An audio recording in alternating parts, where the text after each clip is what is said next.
Well, hello, and welcome to Stop, Let's Team Up. And we have an episode of those Daring Defenders. I have not done one in a few months since I did Giant Size Special 2, which I forgot I had done, so I thought I was going to have to record one before. My guest, Billy, could come on and talk about this three-parter. Say hi, Billy. Hey, what's happening, brother? Nothing, just enjoying some Len Wein, Sal Buscema Defenders. I reread these last night. I forgot how much I really do love the first few years of the Defenders. And how much I love Sal. But we're going to be covering, folks, we're going to cover quickly issues 17, 18, and 19. It is the Wrecking Crew story. I don't know if this arc has a title. And it's the first time Powerman appears in Defenders. I checked out on the interwebs, and they say he joins the Defenders in this issue. And I was like, I don't, there's some, they were a non-team, and up until I never considered certain people actually members. But Marvel considers him a member. And they also put Damian Hellstrom as joining in Giant Size 2, but I'm like, that's a little later. But that's just nitpicking. That's just, everybody has their own thing. But in this era of pre-Gerber stuff, in the era of the great Giant Size, Marvel Giant Size comics are the bomb, folks. Oh, yeah. They did some really good crossovers. There's some Yellow Jacket stories coming up here. Daredevil, Powerman comes back. They battle this Sons of the Serpent, which is one of my favorite. Yeah, it's a great story. Oh, man. And actually, the next arc after this one is a big chunk of it's in Marvel 2-in-1 and Marvel Team Up. So, because Gerber was writing both at that point, I think. So, but let's get started. I'm going to jump to the pertinent data for issue 17, and me and Bailey will be right back, and we'll discuss issue 17. Defenders 17. Release date, August 20th, 1974. Cover date, November 1974. Editor-in-Chief, Len Wein. Writer, Len Wein. Penciler, Sal Buscema. Inker, Dan Green. Colors, Glennis Wynn. Letterers, Gaspar Saladino. Annette Kawecki. Editor, Roy Thomas. And the name of the comic is Power Play. Roll call, Doctor Strange, Hulk, Valkyrie, Nighthawk. Supporting cast, Luke Cage, Powerman. Antagonists or villains, Wrecking Crew, The Wrecker, Thunderball, Bulldozer, Piledriver. Synopsis. Setting up Aragon in a new home at Kyle Richmond's Riding Academy, Valkyrie is also gifted with a mystical disguise that allows her to switch from street clothes to her warrior armor by drawing her sword. Afterward, she bids farewell to the Defenders, as does the Hulk, who's upset by Val's departure. When buildings owned by Kyle Richmond are targeted by the Wrecking Crew, Doctor Strange and Nighthawk decide to get involved. Their involvement runs awry when they butt heads with Powerman, who is hired by Richmond's aide, Pennyworth, to guard the Richmond's buildings. The three sort out their differences, however, not before they are confronted by the Wrecking Crew. All right. So, Billy, issue 17 is the first part of the story. It starts with about a 5-page setup. I think it's, they've just finished a big story with with Magneto, a very different Magneto. That was a wild one. Claremont, thank you for fixing Magneto, because he was a wahaha villain for decades. He was not awesome for a long time. Yeah. And him being shrunk to a baby. But I'm sorry. I reread it and I remember liking this as a kid, and I know why I liked it as a kid. But I've covered it. It was fun, but it's silly. And then Giant Size 2 is one of these great, Marvel did these Giant Sizes in the early 70s that were just great comics. And some of them better than others. And I think the Defenders had 5 or 6 of them, and they're really good. Yeah. And that was a great Gil Kane Damon with, Devils and stuff. But this one, they're kind of resetting it, getting us reintroduced to the team, which is, at this moment, Nighthawk, Kyle Richmond, the Nighthawk of the Squadron Sinister. So the first Nighthawk of Earth 616. Doc Strange, the Hulk, and not the original Valkyrie, but the Barbara Norris one, Broomhilda. Mm-hmm. This is pretty much the core of the team until Patsy comes around. Not for a while, but they're just kind of hanging out at Kyle's writing academy. Mm-hmm. And Val's going to take some time off to kind of go find herself. Yeah, and this part really jumped out at me after I read it. I hadn't read these in a long time, so thanks for having me on for these. It got me to reread them. And I read this part with Val leaving, and she's like, oh, hey, thanks, Kyle, for having your, chauffeur in your, looks like a Lincoln Continental or something that's going to take her to, wherever she wants to go. And there's a scene here on page 6 where it stuck out to me. I'm like, what does this remind me of? As she's saying goodbye to the Doc, then there's a panel of the Hulk and a panel of Kyle. And in the middle one, she says to the Hulk, goodbye, Hulk. I think I'll miss you most of all. And it jumped out at me. I think Len Wein was ripping off The Wizard of Oz. Oh, my God. I didn't catch that. The part at the end where Dorothy's like saying goodbye to like the Tin Man and then the Lion, and then I think she says to the Scarecrow, I think I'll miss you most of all. And she kisses all three of them and then gets on the... And she okay, you know what? And she does have a little message for each of us. It's like, Doc Strange, your friendship will be most precious to me. Kyle, you're a most generous man. Goodbye. And then Kyle tries to slip her the tongue. Yeah, he gets creepy here. Yeah. I'm a big. I don't know if you've listened to Tighten Up the Defense, but not in a long time. Yeah. But they bust on Kyle, and my best friend Vic, she knows I'm a Hawkeye guy, and Clint can be a bit of a dick. Oh yeah. But it's like there is some creepiness in these old comics that you're kind of going, that's really, and Kyle was the worst. He put his move on Wanda, and he put his moves on Val when he was a Defender. Yeah. But it's just kind of But I do like it because, it's me, the old man. My big pet peeve as an older comic reader is that you have 5 pages of character development. Mm-hmm. Yeah. That these people are friends. We're changing her story. We're going to give you, there's a lot of talking. And I don't think it's tell, don't show. I think it's a good mixture. They give her a way to change in and out of her costume. Mm-hmm. They give her some groovy clothes. Yeah. And they gives her the trick about her sword is invisible. Yeah. Yeah. And then then the Hulk here though, I like this Hulk where he was, he's like, yeah, I'm a Defender. This is great.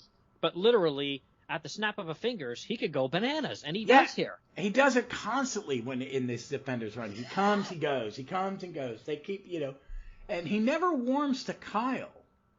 No. He doesn't. I think, and it's Kyle hurts his foot. I forgot about the scene where he goes he's built the meeting room and everybody's got their big chair, and he gets mad because the team's disbanding and I built this headquarters for us, and he kicks his big chair with an H in it and hurts his foot because he's made a adamantium metal chair for the Hulk. He says it was adamantium it was used. I was like, wow, where did he get that? Yeah, it's like that's. It's you can find it at a street corner in comics, Marvel, especially in the 70s. But they get a call from Pennyworth, which is great.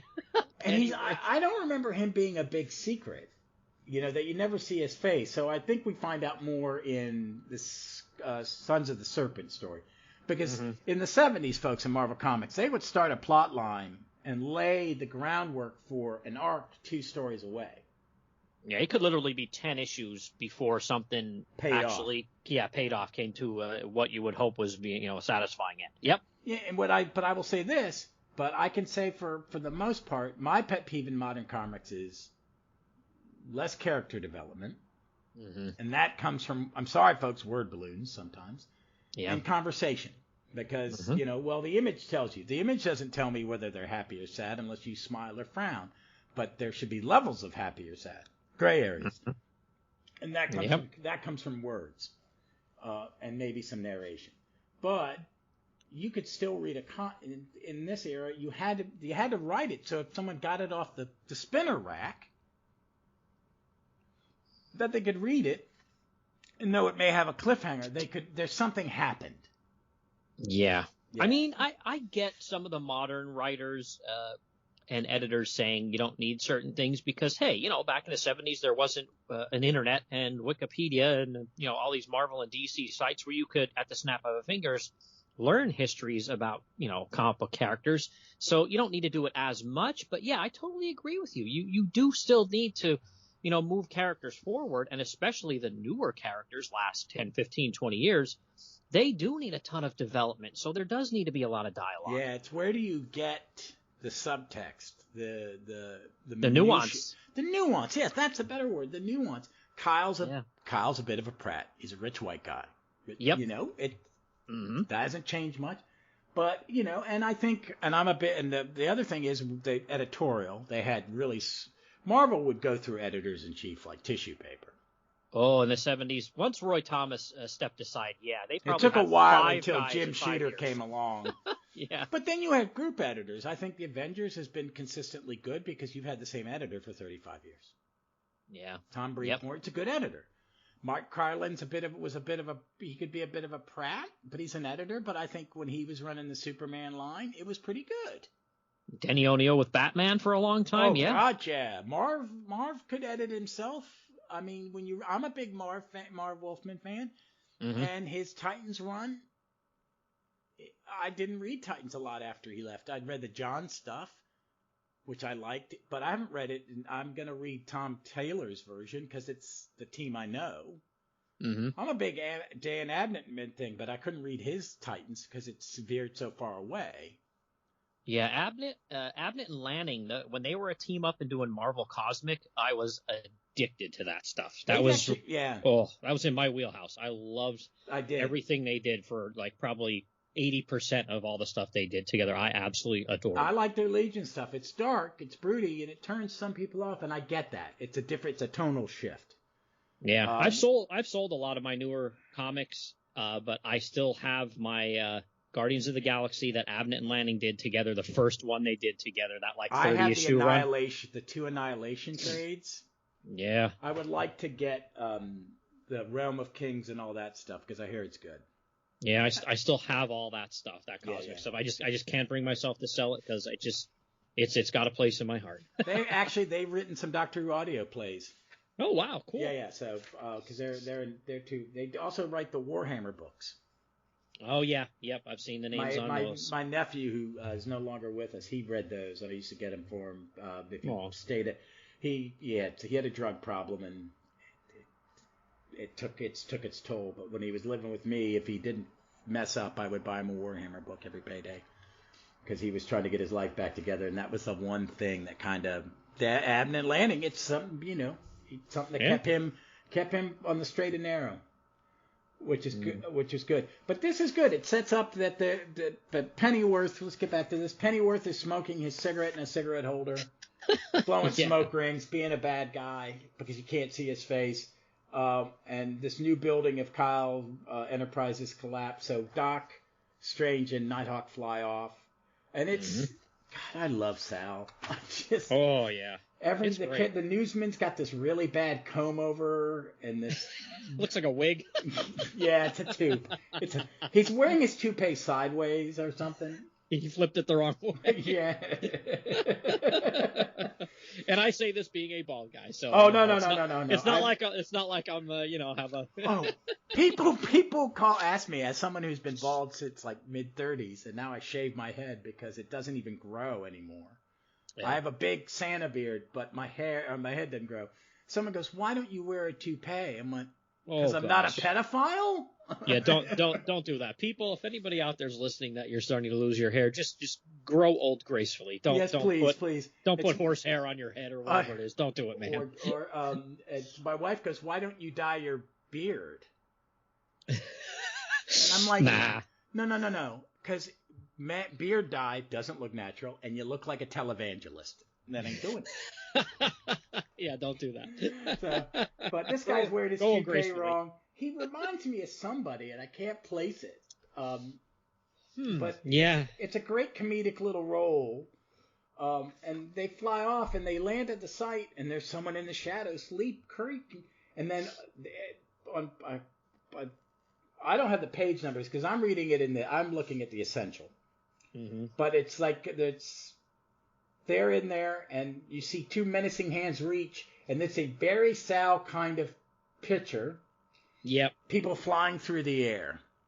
There's someone who will put it up on Twitter. I haven't seen him in a while, but he'll do people being Sal punched.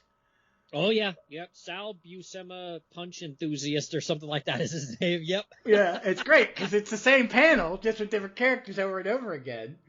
Mm-hmm. But they get yanked by their capes. Rule 1, don't wear capes. And they turn around, and it's Luke Cage, Powerman. Yeah, page 16 in the actual comic. And, yeah, that's a great... I mean, the whole page is fantastic. It is. But it's action, it's conversation, and it's... Luke is...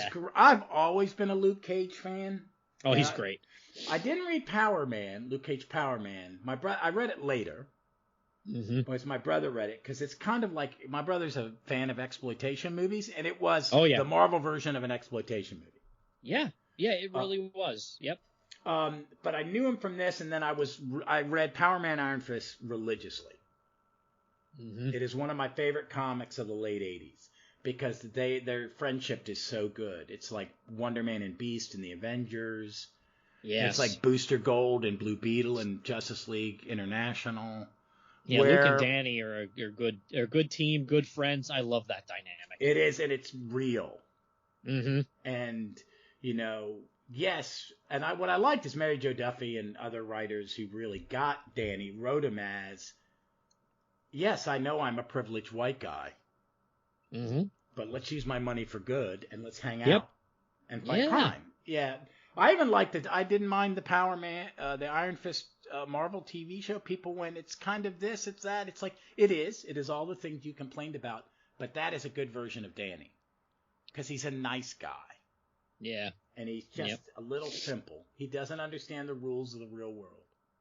Yeah, I don't know if it was around the turn of the century or when that Iron Fist series came out where it was Ed Brubaker and somebody else. That is, if you like pulp, if you like pulp adventures, like 1930s kind of Shadow, what is it, the guy that created Fu Manchu, those kind of things. Oh, Sax Rohmer, yeah. Yeah.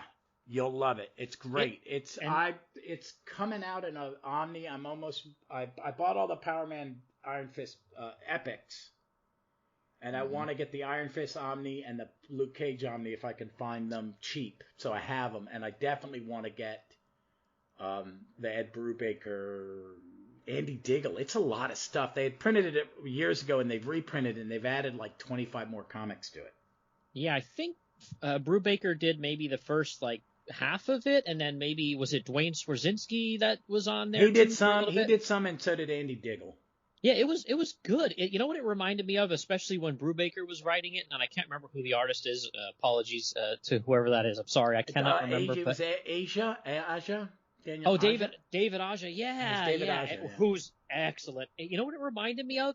Not exactly, but it had that vibe. Was Marvel's Bronze Age Shang-Chi. It really had that, And that is a high compliment. Yeah, it really gave me that vibe. It did. I found the two middle archives Omnis, reasonably priced. Volume 4 is like $150. Ugh. Because it's never going to be reprinted again. I've got the first two epics, so I can read up to issue 101. Yep. But it will never be reprinted, 1, because of the licensing, and 2, because of the material. Yeah. There's a way to fix some of it. They are, Fu Manchu's a bad guy. You could recolor them. Yeah. That was, when I got them, I was like, why didn't you recolor this? Yeah, there are a lot of stereotypes in it that I could totally understand how, Asian people would be a bit offended by that. Yeah. I totally get that. And I'm rereading it, and I haven't gotten to where Galassi doesn't miss an issue or two.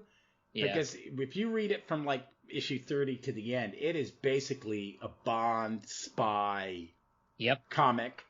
Yep. It has great art. You have Paul Galassi, and then you have the Day brothers. Oh, yeah, Gene and Dan Day. Yeah. Oh, God, glorious stuff. And it'll get you that 1970s spy group. But I agree with you.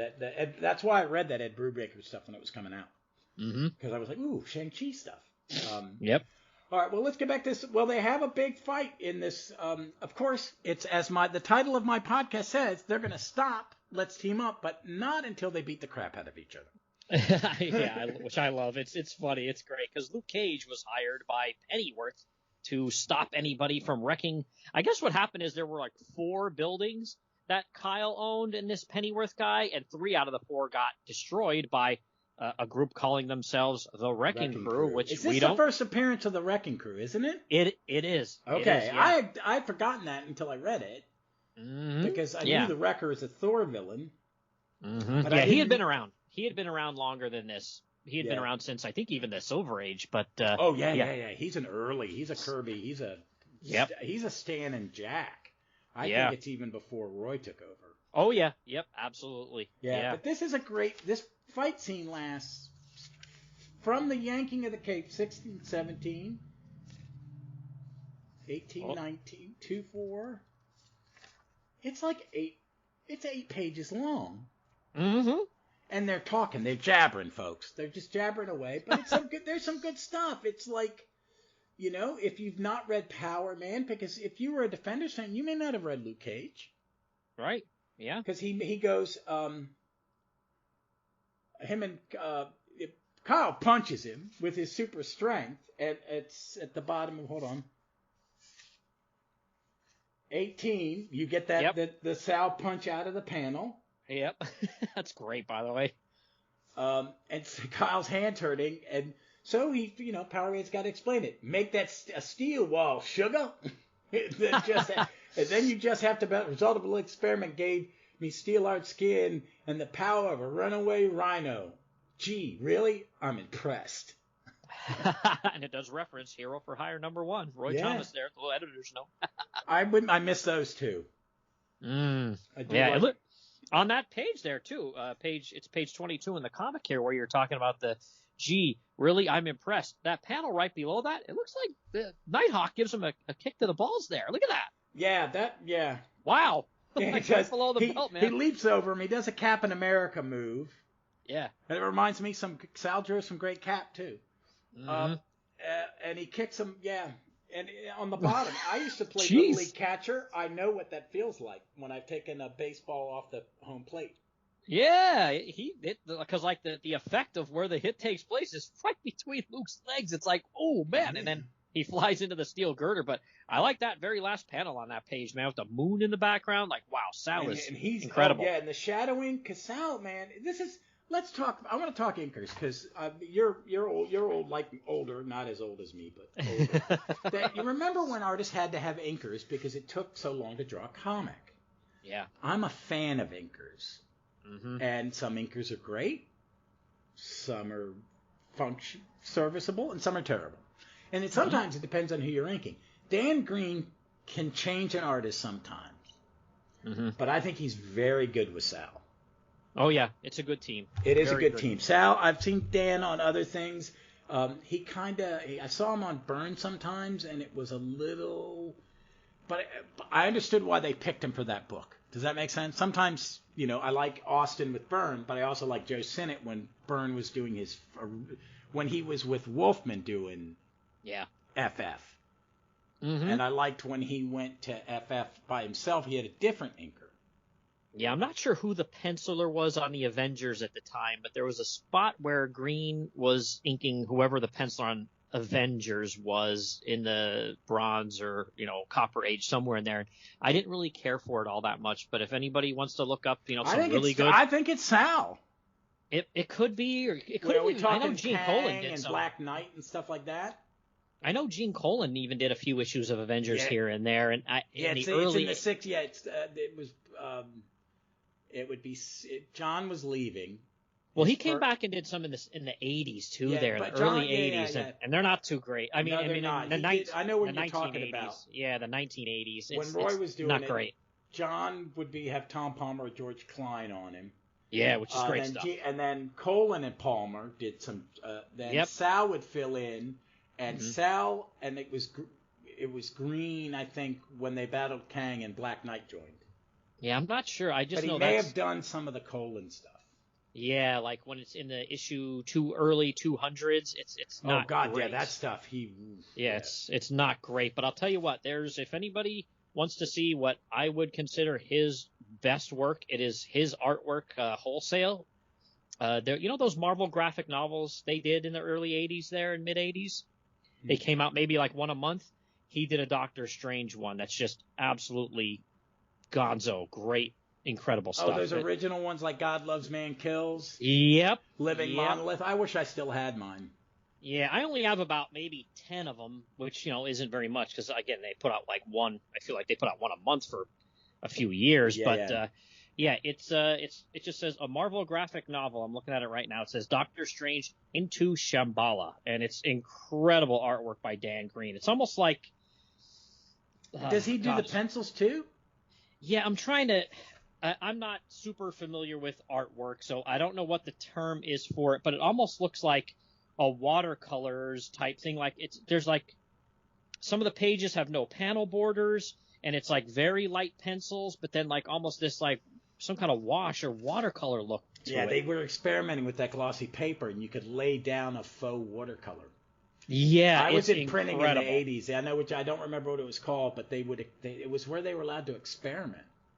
Yeah, for me, Dan Green and even J.M. DeMatteis, that is their magnum opus right there. That's my favorite thing. I don't think I've ever read a DeMatteis book that I didn't think was really a well-written comic. Oh, yeah, he's a good writer, but that to me is my favorite thing that the two of them did. But anyway, all right. Let's get back to this fight. Yeah.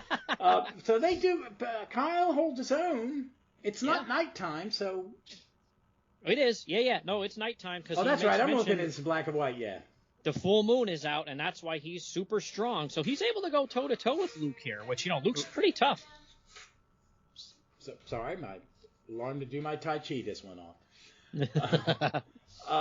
No, but it's great. And then the standard practice in a Defenders comic is Doc gets knocked out of the fight, and then he stops it by putting a bubble around somebody.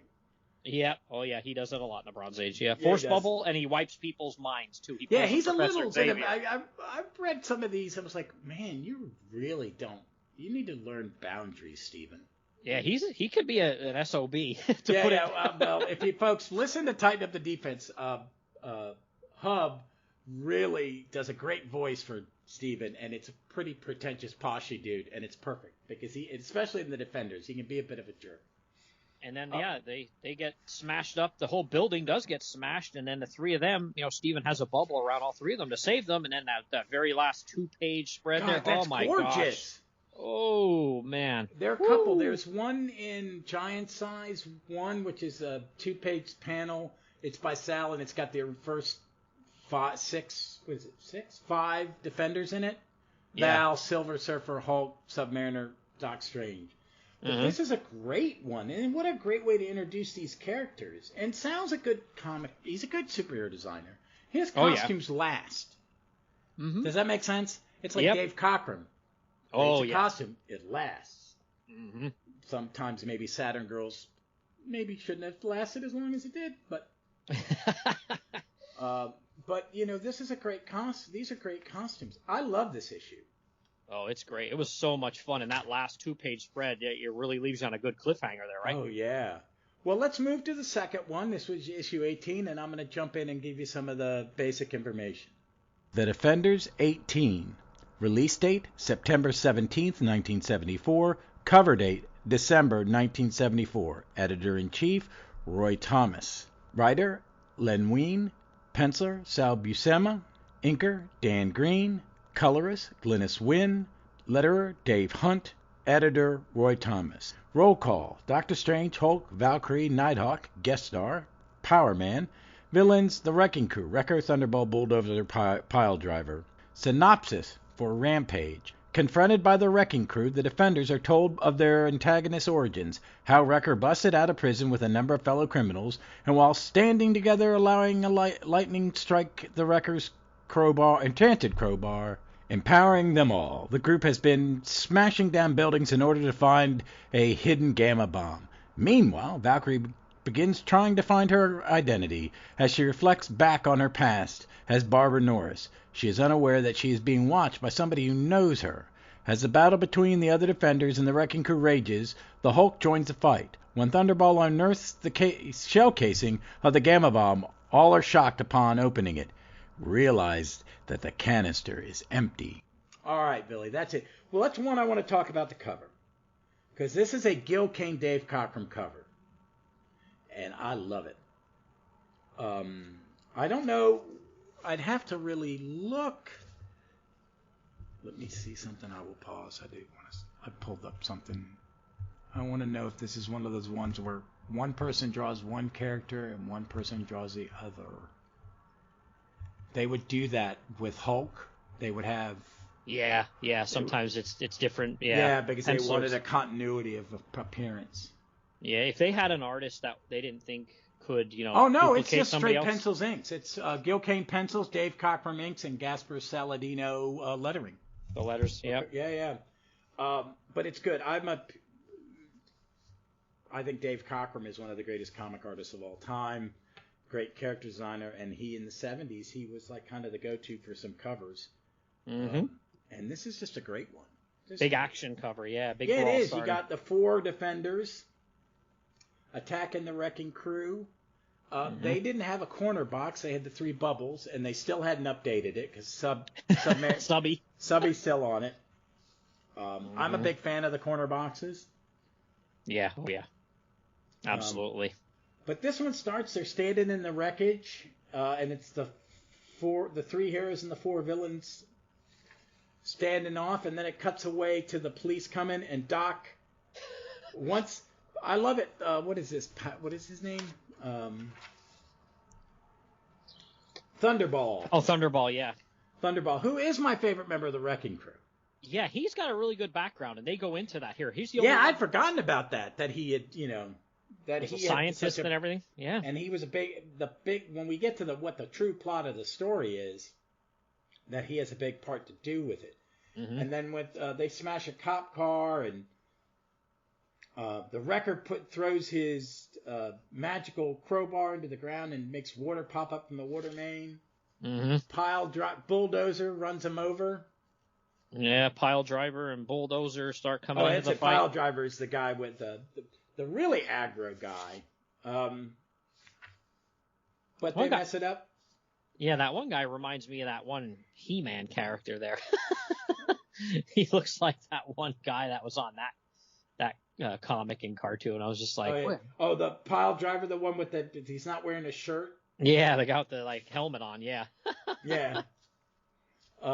And they start smashing stuff, and they're fighting, and then we cut away to Val, they're setting up her plot for something coming up. Or that she is the body. She's the body of Barbara Norris. Mm-hmm. She was a willing disciple of the nameless one who keeps popping up. Yeah. And some guy with a pencil mustache and a plaid jacket. Looks like a gangster. It's generic bad guy in New York, Caesar, and he can't believe it. And you think he's thinking about Val, but we'll find out several issues later that he's not. Mm-hmm. And then it cuts back to the fight. So look, folks, plot development for something that's not going to happen for like 6 issues and in another book. Yep. Because I guess Len was writing 2 and 1 and Team Up at that point. But you see this fight. I love it. I don't know how they magical power Thunderball's thing. I guess when we see the origin, because they get their power from the crowbar. Yeah, which is Norse, the Carnilla, the Norn queen. I think she is where they got the power from Thor's era there. Thor's Asgard. So he shares it. So it comes back to him like Thor's hammer. I like that. Mm-hmm. And then him and Powerman are just duking it out. Pile Driver sucker punches Luke from the back, and he's about to knock him. And then you see this claw thing that pick up rubble come by, and there's Kyle hanging out in the back waving. Yeah, he swings it around to hit him, but then Bulldozer just smashes the crap out of him. He almost reminds me of Juggernaut a little bit here too. Yeah, he does. Mm-hmm. I like this line too, where Kyle goes, "You okay, Cage? When I was a kid, my father taught me how to use one of these rigs. Never thought it'd come in handy till now." And then Powerman goes, Flyboy, next time you see your daddy, you tell him a dude named Cage owes him a favor. A big favor. Yeah. I love a Len Wein comic, but, that was some cheesy dialogue. And I like it. I just, I'm not dogging it. I just think it is what it is. These are, comics. Sometimes you needed the little quips. Like you get it, which would, like, we think of 80s movies. It's like, man, these guys who wrote all these 80s movies read 70s comic books. Yeah, and then they go into the origin there, which is really good. Like you said, this is really good character development here. Oh yeah, it's great because it starts with the stalemate. Steve's gotten hit with the crowbar, and he's like, "How are you able to do all this?" And then they're like in a pose with the wrecker with the crowbar over his head, and then it cuts back to they're in the same lineup, but it's in the past. Mm-hmm. Yeah, they're all just in like sweats. They're in prison. Yes, prison sweats. They got their prison numbers on them. And they all put their hand around the crowbar, and they get hit by lightning, and then, they give themselves a name. And you see the Wrecker fighting Thor there, and it does a little caption box from Roy says, as detailed way back in Thor 171, which, if I think about it, I'm pretty sure that's like just about getting to the end of the Lee Kirby stuff. Yeah, I think you're right. Because he is really a Kirby creation. Yeah. Oh, absolutely. Yeah. Yep. And then when we turn the page after the origin, you get to see what crazy eyes the Wrecker has. Yeah. He looks nuts. And then Strange tries to use magic to stop him, but he can't. And then all of a sudden, I don't remember this, is this Hulk's on the outside of the bubble all of a sudden. Yeah, that was a little strange. That was the only thing about this issue that I thought Len could have done a little better with. Like, the Hulk was like, I'm out of here, and left. In the previous issue, like, he was going, to the Bahamas or something, and all of a sudden, boom, with the snap of a fingers, he's in New York City, and he's outside the bubble, and trying to smash his way in. And he's talking about, remember last time he left because he didn't think they were as good, Kyle and Steven were his friends, or showed him the level of friendship Val did. Yeah. But now he's talking, Hulk thought Bird Nose and Magician betray Hulk. But Hulk knows that now Hulk was wrong. Let Hulk in. Hulk, or Wall of Nothing, let Hulk in. And then the little attitude box. Greenson learned the value of friendship in Marvel Team Up 27, which may still be on sale if you've been good. Roy. And then I almost called him Hawkeye. Look at that. Nighthawk says, of all the miserable times for that big green simpleton to decide to rejoin the fold, it's like, dude, come on, man. Big green simpleton? Oh, I hate to hear what he calls his enemies. That's what he calls his friends. Oh, yeah, and it's because every time he punches the thing, it hurts Steven. Yeah. And Luke's like, cool it, man. You don't know what you're doing to... Boom, and it knocks Steven out. And then the Wrecking Crew, it's all like, woo, we're going to do it. And then... Hulk comes in and starts kicking the crap out of everybody. Yeah, I'm the Hulk. Come on, man. The Wrecker tries to choke him, but the Wrecker flips him, and Luke punches him, and that knocks out Pile Driver. Mm-hmm. And the battle continues, man, and they just keep jumping from opponent to opponent. And then you see Powerball's like, he's found it. And this is the first thing it's the thing they've been looking for, which is the first we see of it. It must have been unearthed in our business. I promised we'd find it. I didn't. Stop drawing open that thing. If it contains what you said, it does. There will be nothing that can stop us. Nothing. And he opens it, and the case is empty. Yeah, it's almost like an egg-shaped metal container that something was supposedly in, and it's, it folds open, almost like if you crack an egg and open it in half, and there's nothing in it. Yeah.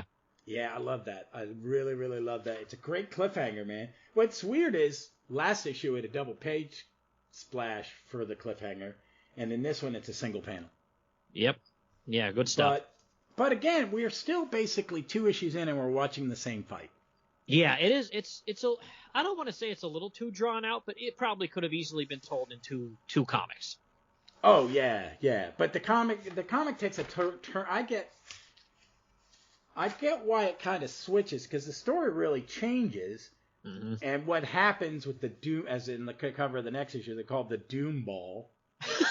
Yeah, which is funny. Silly. That the comic takes a shift, setting up stuff for the next one of the next arcs, and we also get a new scripter. Mm-hmm. So let's go, and I'll give you the pertinent information for issue 19. Defenders 19. Cover date October 17th, 1974. Cover date January 1975. Editor-in-Chief Roy Thomas. Title Doomball. Writer Len Wein and Chris Claremont.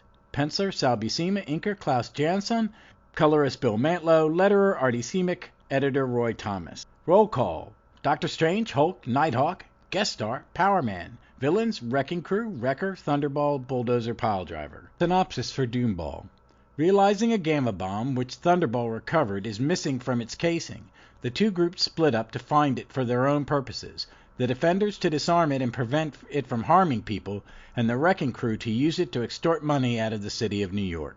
Traveling to Harlem, the Defenders and Powerman get aid from the local children who inform them where they can find the Wrecking Crew. Battling them once more, Doctor Strange manages to disarm the Wrecker and seemingly destroy his crowbar, rendering the crew defeated. Learning that one of the neighborhood children has the bomb and thinks it's a softball, the Defenders recover the device. Calming the Hulk enough to cause him to change back to Bruce Banner, Bruce disarms the device. However, he changes back to the Hulk right after.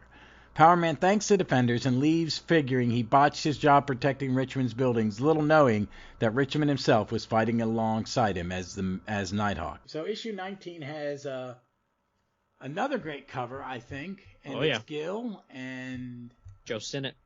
It's Joe Sinnott. That's a nice cover. It's great. The Defenders are completely knocked out and looks like they're getting ready to get killed by the Wrecking Crew here. Yeah, great. Yeah. And all of a sudden, Piledriver, is it Piledriver? He's wearing a shirt. Yeah. Well, I want to say this about the art. One, and I'll mention the new scripter, but this time it's Klaus Janson. Yeah, the inker is different in this one. And, no offense to Klaus Janson, I think it's not quite as strong as when Dan Green was inking Sal. If it had been the same inker the whole way through, I may have been. I do like Janson on Sal in later stories. When he was the steady inker and they would have different pencilers in the book, like Keith Giffen came in and Klaus was inking it, and that stuff's really pretty. Yeah. But it is very different because Klaus Janson's a more realistic. He complements more realistic and more edgy art better, where Sal's has a cartoony feel. Mm-hmm. Yeah. And I'd say cartoony in a good way, because they're comic books. They should be a little cartoony. Yeah, he's a little bit heavier of an inker. Oh, yeah, he's really heavy. He shifts it. Yeah. And also, we have a young gentleman called Chris Claremont. Yeah, this is This is probably one of his first comics. Yeah, pre-X-Men. I think the first time he got a credit was in a Daredevil story a little bit earlier than this. But I think, this is pre-X-Men, so he hasn't really...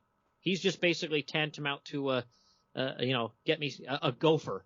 A plot here or a plot there, help out maybe, or whatever, but a gopher slash assistant. I think he's an editorial assistant at that point. Yeah. I do want to point out who the colorist is.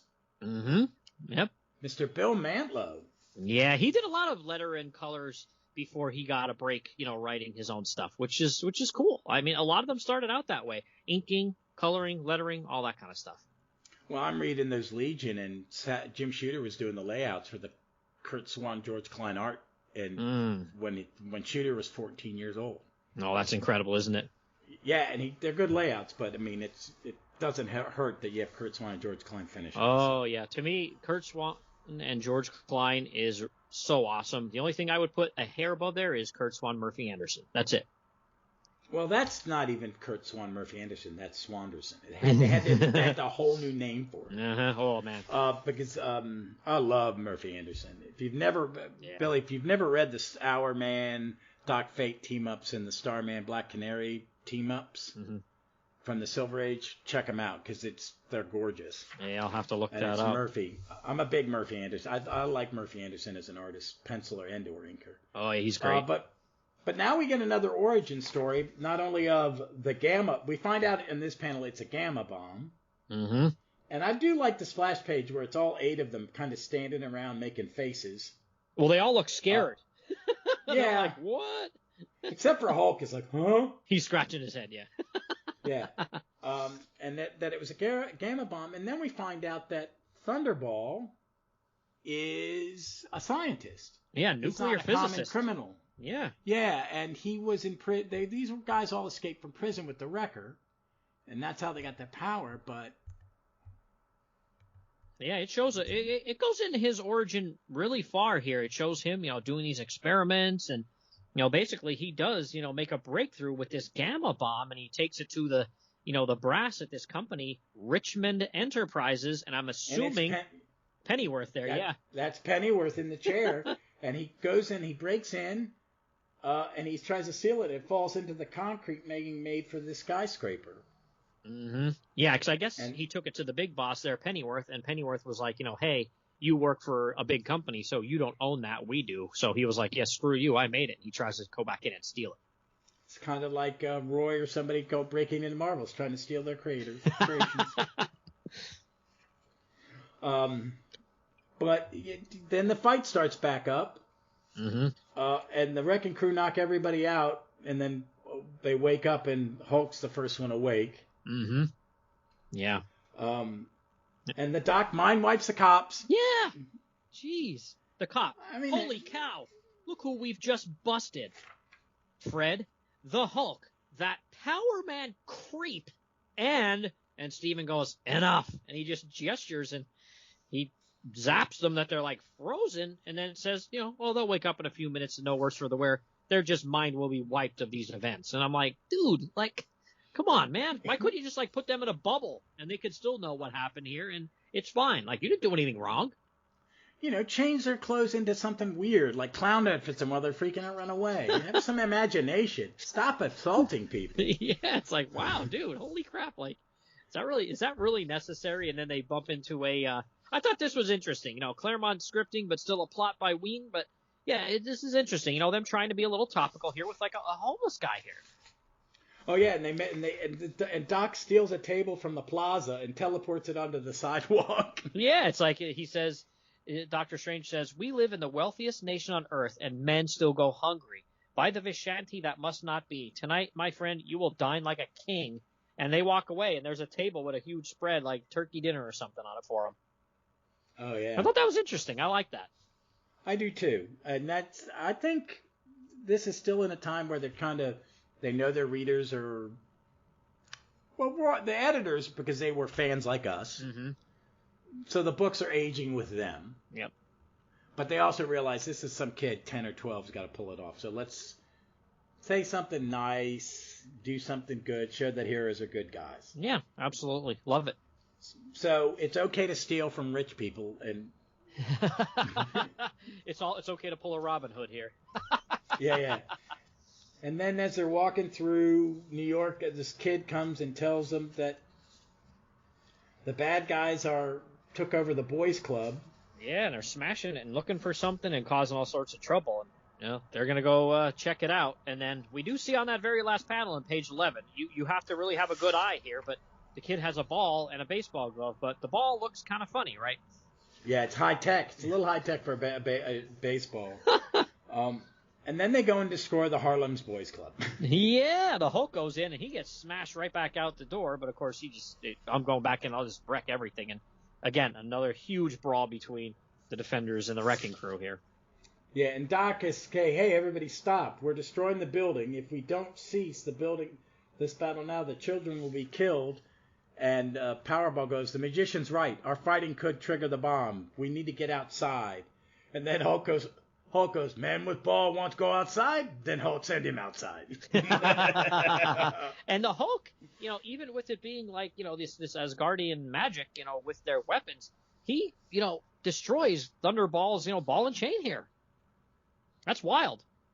Oh, yeah, I like it, though, that the Powerball spins it, throws his at it, Hulk ducks, and Hulk's going, puny old miss with ball. Hulk is faster than puny humans. Man with ball, Hulk is stronger than pow, and the ball boomerangs back and face plants Hulk in the street.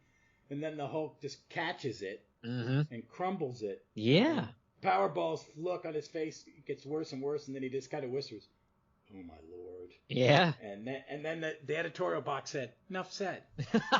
Yeah, that's great. But, yeah, again, fight. Another huge fight scene here. And again, you got Sal here. We're talking about like the fight scene, general at Marvel here, right? Oh yeah, it's great. I like that Nighthawk takes off his jetpack. Mm-hmm. Which, why doesn't the jetpack catch his cape on fire? I don't know. It's kind of like when Wonder Man had the 2 little rockets on his belt. Yeah, the safari outfit. Lift a 250, 300-pound man. Stark Tech, I guess. I don't know. Oh, yeah. But he takes it off of his cape and sticks it to the back of a pile driver. And he flies and he turns it off, I guess, or it runs out of fuel. And so Kyle goes, looks like I forgot to tell you that I set an automatic cutoff for the rocket. Sorry about that. Yeah. The dialogue in this is really kind of fun. Oh, yeah. This one. Yeah. Mm-hmm. Absolutely. And we get each person taking out a guy, and Doc takes out the Wrecker because he can funnel the magic off of the crowbar. Yeah. And then he makes it disappear. Yeah, he puts it into another dimension. Happy. Yeah. And that's where they figure out the ball. Don't drop the ball. What is it? And it's ticking. Mm-hmm. So if the Doc makes Hulk turn back into Bruce, hey, Bruce, we know stress turns you into the Hulk and all. But we have a gamma bomb here in the middle of New York City that's about to go off. I've created a toolkit. Please fix it. Yeah, here. We just changed you from the Hulk back to Banner. You have 30 seconds to disarm a bomb. It's like, what? Jeez. Oh, man. And then this is art's great because it's like he's getting more and more frustrated. He's sweating.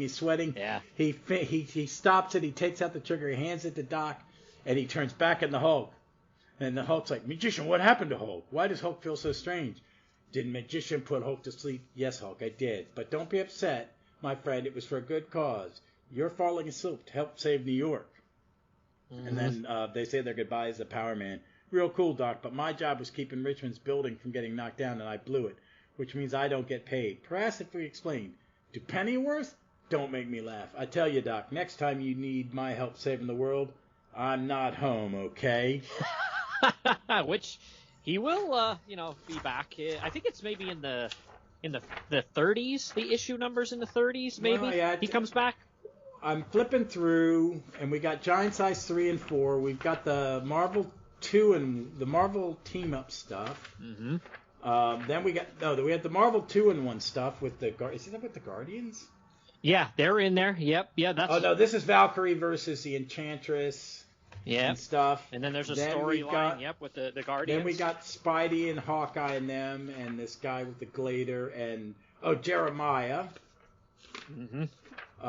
Then we've got the Sons. He comes back in the Sons and the Serpents, which is where Yellow Jacket shows up, and I think that ends in a Giant Size.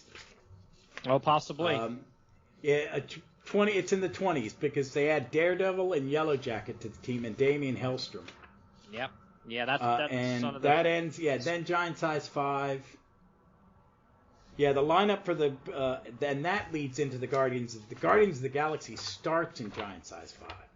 Yeah. And then cuts across Marvel 2-in-1 and the Defenders. Mm-hmm. Which, when I do the Guardians, I'm going to ask you to come back. You're a Guardians guy. Oh, yeah, that's a lot of fun. Oh, yeah. Is Cap in that stuff, too? No, I don't think so. Okay, that's a different story. But, yeah, because the next story, chronologically, in the Defenders Essentials, is Marvel 2-in-1 number 5, The Thing and Doc Strange. Mm-hmm. And then it's is it an issue of the Defenders next? Yeah, Luke. But it's a lot of Sal. Then it's in Defenders 20. Then it's Marvel 2-in-1 7, and then it's Defenders 21. Yeah, Luke doesn't come back until issue 37 of. Well, no, he's Defenders. in the 20s. He's in the Son of the Serpent story. Oh, is he in there? Yeah. Oh, I totally forgot about that then. Yeah, he shows up toward the end when Daredevil joins in. So 25. I think he's back in 24. Oh, okay. But this is I'm reading in the Essentials, and I can went online too. Mm-hmm. But I do because I wanted a physical copy so I could bookmark and come back to and take notes. But these were great comics. I like this one. It's a nice 3-issue arc. It tells a good story. It's full of action. It's Sal Buscema goodness, and it's Len Wein. Yep. I mean, you can't really go wrong. And I like all these characters. I am still a Nighthawk apologist. Yes, he's a bit of a prat, but he's one of those kind of heroes that, yes, I know I'm an idiot, I want to be better, and I fail completely a lot. Yeah, I mean, Nighthawk, they basically, Roy, basically took Batman and just made him be, like, over the top. A rich white guy that can buy and, have all this technology and this and that. But, he makes him over the top where he's, like, way more of a, I don't want to say ladies' man because that doesn't sound right. He's way... No, because he is terrible with the ladies. Yeah, he's way over the top. But he's Batman without the trauma. Yeah, like you said, they go into his childhood, and was he like abused? Something really terrible happened to him. So his parents weren't dead, but something terrible happened to him. I remember reading about that. I don't know if that's later in Defenders or what, but it's awful. Yeah. I think maybe in that Nighthawk miniseries in the late 80s. Could be, and I don't mean awful as in the writing or art is awful. I mean they gave him some Marvel level trauma. Yeah, really bad trauma in his youth. So, and I think his dad sent him to like military school then too to try to straighten him out or something. It was it's you know what? I think it's explained during the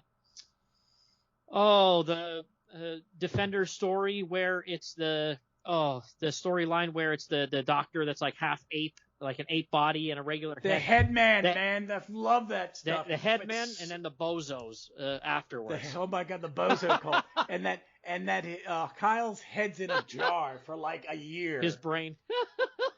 Yeah, I think that's when they go into his origin about the abuse and stuff. When they transfer his consciousness into the deer. Oh yeah, well no, the evil Chandru, the guy that has Chandu, the magician, the mystic. They put his brain in consciousness into a deer, a fawn. Yeah, a fawn. Yeah. Steve Gerber, glory. It's just amazing. Gerber's the man. But I love Defenders. It's a comic I read religiously, and when I was doing Daring Defender stuff weekly, on the show, it was nice to do a reread. It was like that same thing I'm having with Legion, where I'm rediscovering it, and I'm doing that with Starman. I kind of like these rediscoveries of stuff. Yeah. And I remember how much I love this because when I was thinking about it, I read Defenders religiously month to month all the way up until right before New Defenders. Yeah, that's where it lost me. It lost me, and I was in college, so I couldn't afford it, and I will eventually read those, because the last 11 issues were never reprinted. Ooh, wow. So I bought those on eBay, so I have a run. I have all the essentials. I sold almost all my other essentials, but including my complete FF1 run, but I kept my Avengers and I kept my Defenders. Yeah, I was able... Because I knew I was going to reread Defenders, and I didn't want to give it up. Yeah, I was able to complete 1 to, I think 125 when it started to switch to New Defenders. I have that complete, and I think I have volumes 2, 3, and 5, or 2, 3, and 4 maybe of Defenders and Essentials yet, too. And I love it. It's a great comic. If anybody out there wants to, can get their hands on a cheap copy of the Essentials. Hey, so Billy, any recommendations of what you're reading, and where can the people find you on the interwebs?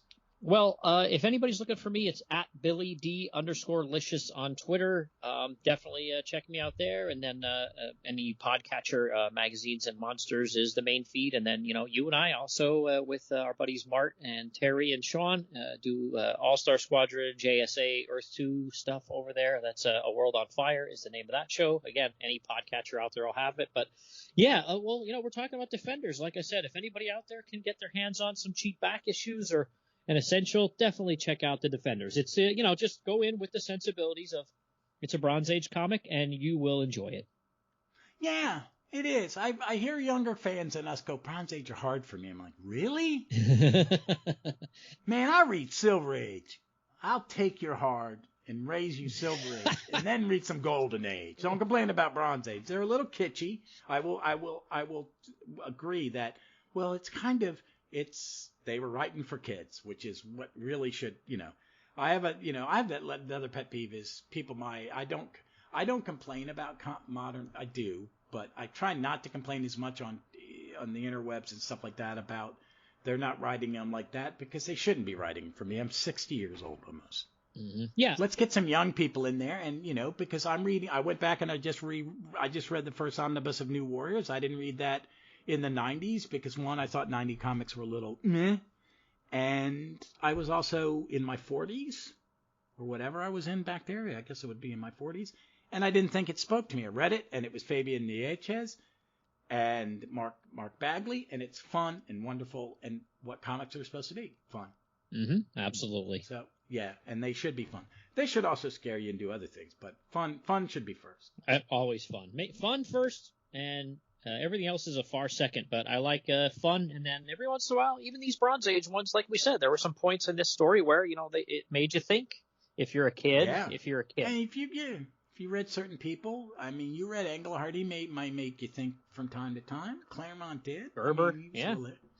Gerber made you question your politics, yeah. which is a good thing. He was right out there, man. He didn't try to disguise. I mean, he wasn't I wouldn't say he's like heavy-handed, but he definitely was like, you knew what he was trying to say. There was no guesswork. He was making a point. I want you to think about how you view the world. Yep, absolutely, and it was great. Great stuff. It was good stuff. Well, okay, folks. This is going to go up tomorrow, the day after we record it, which is, what day is it?